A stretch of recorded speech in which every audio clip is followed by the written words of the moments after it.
Në kuadër të muajit tetor, i njohur ndërkombëtarisht si Tetori Roz, Kryebashkiakja e Lushnjës zonja Riselda Sefa zhvilloi takime sensibilizuese me gra dhe vajza në fshatrat Gramsh dhe Hyzgjokaj.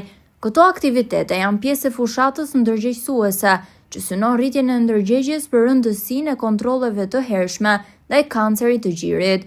Gjatë takimeve, zonja Sefa theksoi rëndësinë e diagnostikimit të hershëm si mënyra më e mirë për të shpëtuar jetë. Ajo u bëri thirrje grave që të mos neglizhojnë shëndetin e tyre dhe të përfitojnë nga shërbimet mjekësore që ofrohen në qendrat shëndetësore, duke vlerësuar edhe rolin që luan bashkia në mbështetjen e nismave të tilla.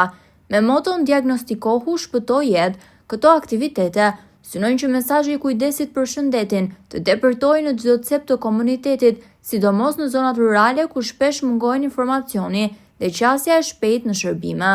Bashkia Lushnjë ka paralajmëruar vijimin e takimeve dhe në zona të tjera gjatë gjithë muajit tetor.